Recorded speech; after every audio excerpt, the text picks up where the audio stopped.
Hello and welcome to Eco-Terrorism. I'm Zainab Bailoun. A recent study conducted by a French team showed that eating genetically modified food could cause tumors, multiple organ damage, and early death in human beings. To learn more about this, let's take a look at our first report. Genetically modified foods are produced from genetically modified organisms, specifically genetically modified crops.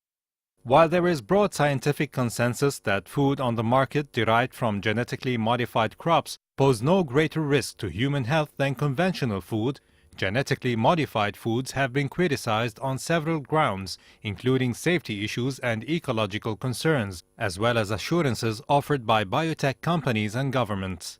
After the issuance of horrifying findings of a study conducted by French researchers, concerns rose about a well-known American company which produces genetically modified foods. The company refused to go for an independent test on genetically modified organisms and made its own.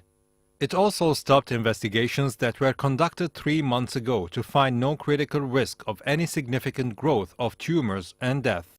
Nevertheless, the French study is considered to be the first research ever to examine the long-term effects of eating genetically modified organisms. Some of the shocking findings of the study were the following. Tested animals suffered severe liver and kidney damages as well as respiratory problems. Up to 50% of males and 70% of females suffered premature death. Rats that drank trace amounts of Roundup at levels legally allowed in the water supply had a 200% to 300% increase in large tumors. Rats fed genetically modified corn and traces of Roundup suffered severe organ damage, including liver and kidney damages. According to a specialist of genetically modified organisms, this situation is serious enough to request a moratorium on genetically modified organisms across the globe. It is a crime against humanity.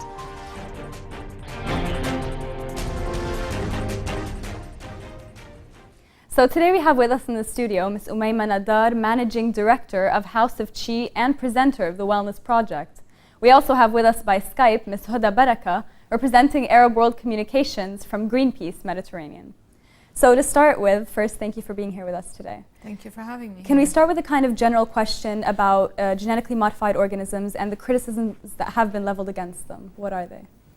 To begin with, genetically modified organisms have not been labeled. Anything that food related has the whole reason behind the objection to genetically modified organisms in the food industry is that it's not been labeled and people are not able to make that choice as to whether they want to eat it or not.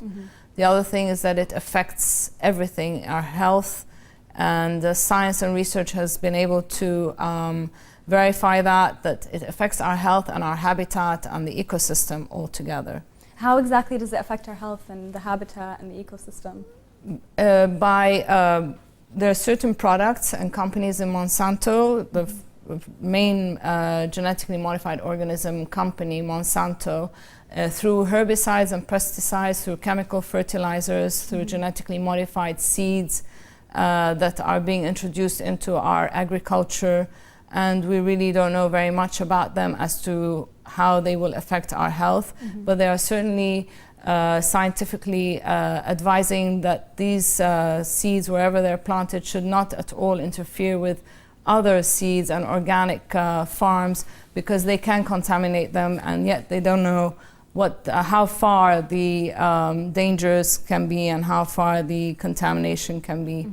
So it's not so much about the danger or the effect as it is about the choice that people should have in terms of whether they should, whether they want to eat genetically modified food, whether they want to. I think that's the most fundamental thing. Like everything else that has been labeled, and foods or products that have to be labeled for us to read and know whether we want to use them or not, or eat them or not. Genetically modified foods should be labeled, and we should be given the choice to take control of our life and decide what is good for us and what is not. And how widespread is this phenomenon of, genetically modified food around the world, say, not being labeled the way it should be? Well, and as far as we read and as far as I know, that it is widely spread and it's being marketed all over the world, and there's a huge movement now all over the world that's protesting that. They're introducing it through all the various food products, the seeds, agriculture, farming, and definitely herbicides and pesticides. And this is being marketed all over the world because all the big companies have more or less the monopoly of it, and they're able to sell it and impose it. So since they don't actually label these foods, is there any way that citizens can be aware of what they're eating, of what they're accessing, of what they're buying? Or is there no way for them to be able to tell that this is genetically modified food, this is not? Well, unless it's labeled, you can't tell. Otherwise, you just have to go to a source that tells you this is organically produced and you know it is definitely produced. Of course, on the net, there are numerous sites that help to enlighten and help to educate us on the various companies, food companies that we should stay away from and not buy from. There's a whole So there has list been of them. research done on Yes, there has been a great research done, but it's not, the information is not readily available to the public and to everyone, especially in certain countries. So if we move to our guest by Skype, Ms. Hoda Baraka, can you, first of all, thank you for being here with us today. Can you start by telling us about this phenomenon, about genetically modified food, and about how citizens can be more aware of what types of food they're consuming? Well, the issue is basically there is no way, like your guest mentioned, there is no way of knowing other than by having these products labeled properly. But there are a lot of countries nowadays that are moving towards actually banning the presence in any shape, way, or form of genetically modified produce in their countries. So if in the States, for example, in many the states, they have laws where they call for the labeling of the product so that the consumer knows. But more and more you're finding in Europe, for example, countries that are completely standing against the presence of GMOs in their marketplace. So the EU has taken severe measures against such genetically modified foods and organisms. But why hasn't the US? Regulation varies a bit in terms of how the EU regulation on a whole, covering the EU continent entirely, varies. But you have several countries that independently have taken on a much stricter position with regards to GMOs than the EU law. But definitely, if you compare with the American laws, the EU has a much more a more established system in trying to organize how GMOs are handled. So what interest does the United States have in keeping this alive and not putting the same limitations that the EU might put, for example? Well, Monsanto, to begin with, is an American company. And it is very much in the government of the United States. And it certainly monopolizes very much of the agricultural economy. And the interest it has, it's purely financial. So they have control of a huge number of companies all over the world and in the United States for sure. And it is in their financial interest and in controlling the populations of the US. Is there any way that this can change, or is it just about the citizens kind of pushing their own governments to make a difference? I think Do really you don't see that the government could on its own kind of see the benefits? A lot of the politicians in the United States are part of Monsanto, so that would make it very difficult. The only way to go up against them is, as recently on the 25th of May, over 2 million people all over the world in 436 cities, I think, protested everything that's genetically modified and Monsanto, and are calling for petitions and are calling for ban of any of these in the marketplace. So the only way is to continue to raise awareness and to make this information available to the public and for the public to be active in protesting and in imposing their will and say where their health is concerned and in what they have to eat. Ms. Hoda Baraka, what do you have to say to this? Do you find that there is some way that citizens should be pushing their governments to make a difference? Or do you think that it is up to kind of organizations to make a difference? No, it's always in the power of citizens to mobilize and to make their one of the banners that was held up during the global march that was held on Saturday against Monsanto, I found to be very true, which read the Monsanto's number one enemy is an informed citizen. And I think this is how you really have a chance to move beyond this monopoly that they have over this food chain and this food market, which is a really dangerous thing for food sovereignty and food security throughout the world. And at the end of the day, a big part of the problem is how they are able to control the information that is being disseminated on GMOs and how much of a good image they can portray based on the facts that they are able to stand in the way of proper research taking place to show the true extent in the long term of humans consuming genetically modified produce. So some argue that genetically modified food is the key to stopping starvation in underdeveloped countries. What is your standpoint on that? Well, our standpoint is completely a different standpoint. We find the food problem and is there's a lack of access to nutrition, not a lack of produce. So the idea of them being able to claim that their produce in specific will address the issues of hunger is very, again, misleading in the way that they do provide a lot of information that is in fact misleading. At the end of the day, this rhetoric moves us away from addressing the real issues behind food poverty, which is the lack of access to land and the lack of access to nutrition. And the fact that these companies that plant genetically modified crops use huge huge areas of land to produce only one crop. So at the end of the day, this in no way can represent a means of addressing a lack of food access and problems of nutrition, considering that they have this monopoly and this this control over the land. So this is kind of propaganda in the sense, because they want to make profits and they're saying that this is kind of a solution to poverty, but it's really not.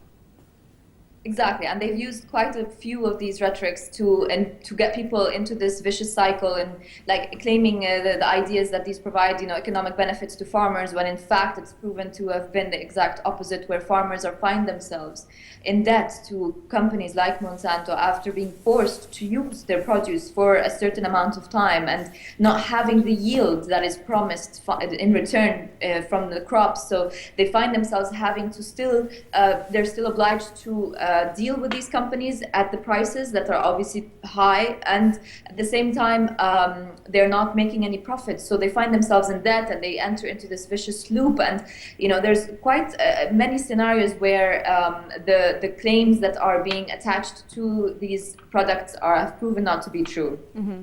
Okay, we'll be off for a short break, but stay tuned.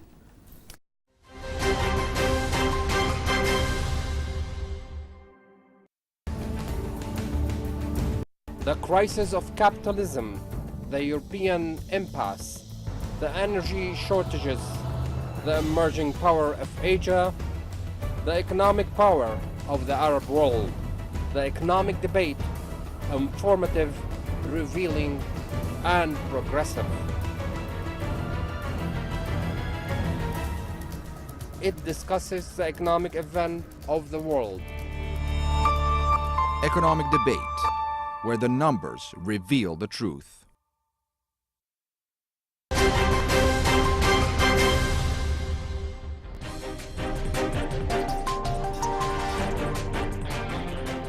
Welcome back. Before we continue, let's take a look at our second report. Activists all over the world organized an international protest against biotech companies and genetically modified foods on May 25, 2013. According to the organizers, about 2 million took to the streets against genetically modified food in more than 50 countries, holding slogans against genetically modified organisms companies and against being science experiments. Many activists and researchers believe that the company, Monsanto, is responsible of producing genetically modified foods and causing health problems to consumers. Interestingly, 2 days before the international march against the leading company, a statement released by Genetically Modified Watch organization on May 23, 2013, reported that China destroyed 3 U.S. shipments of genetically modified foods. In London, 2,000 people gathered at Parliament Square, joining millions in many countries. Posters showed the people's resentment of genetically modified foods. Calls were made for people to check the ingredients of the food they purchase and to protest strongly if they see the GM sign on the packet.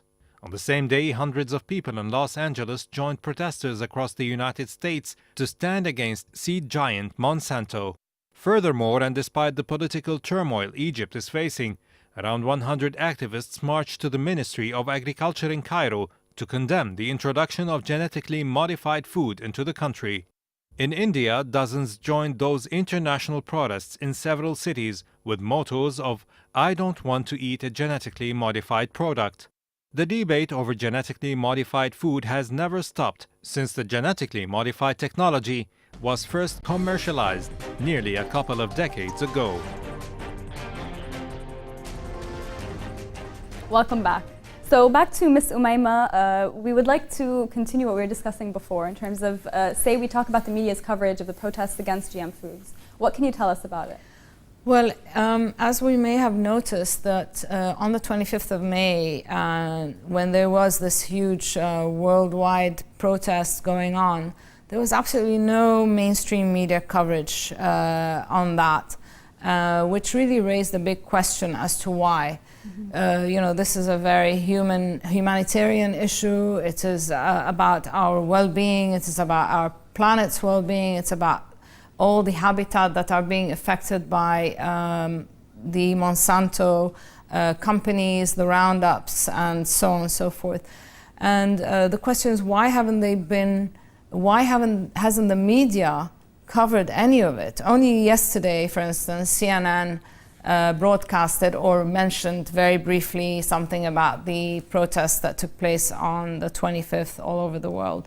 So we all know that, beginning to realize that Monsanto has a really strong grip financially, economically on a great many of the media around the world, mainstream media, as it does a real influence in the government of the United States. A lot of individuals have a lot of vested interest in this, and naturally they wouldn't want anything that will reflect negatively on them. So there was a real uproar amongst all the organizations that organized this 25th of May protest as to why. And there was not one peep on it. Yeah. So if we move to Ms. Hoda Baraka, why exactly do you think this is happening? And why do you think there's a sort of media blackout on the issue? I think it goes back to the issues that were mentioned. I think it's really reflective of the economic interests at hand and the way that these corporations have the supranational and identity and power, and they're able to direct the mainstream media and direct economic policies and legislation in a way that is obviously keeping their own interests at heart and not keeping the interests of citizens and their well-beings and the well-being of the environment at heart.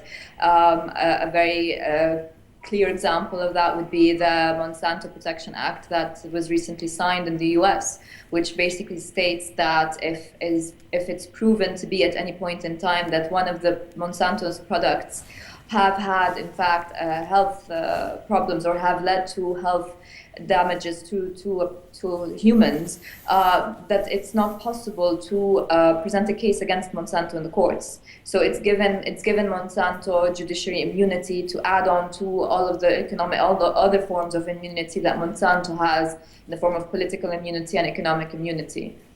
And kind of standing against this, how did civil societies and other NGOs collaborate on this issue to kind of make this a success?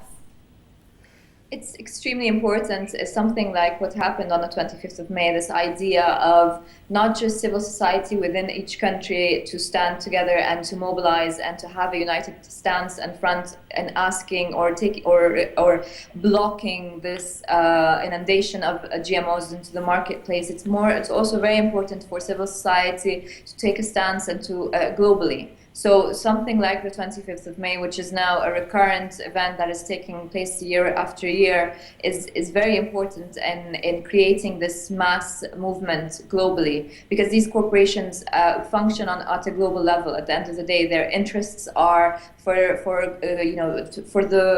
to have the control over the market on a global scale. So it's very important to mobilize citizens on that level. Mm-hmm. What sort of message do you think should be spread? And do you think this has been spread in a necessary or in a successful manner? I think it's becoming quite clear at the end of the day that it's very important for us to take a stance completely against GMOs. There was initially this movement towards wanting to regulate them, but now it's becoming quite clear that we are still in a phase where you could say that we are being experimented on. So it's becoming the people calling for a complete ban of GMOs is increasing in number, and their voices are becoming much prominent. And I think this was, I think, also clear during the march that took place on the 25th of May. And I think that this is a message that is important and will not allow for the things that would normally exist in giving them the chance. Hello? Ms. Hoda Baraka, can you still hear us? Yes, I can hear you. Can you hear me? Okay. Thank you very much for being here with us today. We'll be back to our guest in the studio, Ms. Oumayma, Nadar, Yes. to continue with this issue of the message that we want to spread. What sort of message do you think should be spread? Do you think it is about the complete banning of GM foods? And do you think this has been successful so far?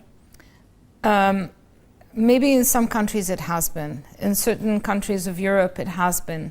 Russia, only a few days ago, President Putin was really very angry at the United States for not taking any action in banning and or in stopping genetically modified organisms.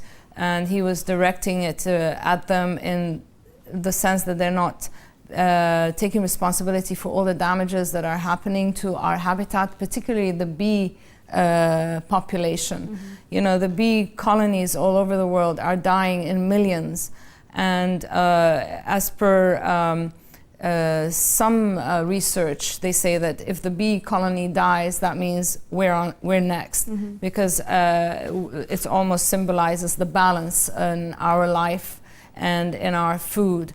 And so there you go. We had that. China only recently, although they had been importing genetically modified foods, only recently returned 3 large shipments back to the United States in acknowledgement of the side effects and the disastrous effects on the environment, mm-hmm. for that matter.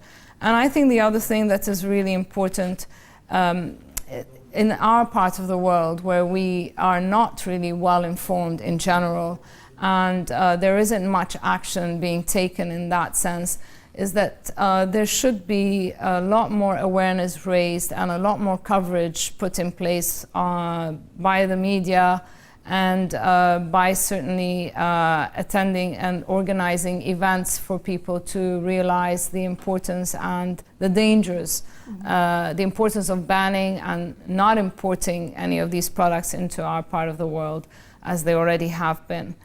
And you know, even the most obvious products, I mean, which are sold widely and people are becoming addicted to, such as Coca-Cola and Pepsi, Kellogg's cereals, Cadbury chocolate. Mm-hmm. And these are, just to mention a few out of hundreds and hundreds of brand names and companies that are actually owned by Monsanto.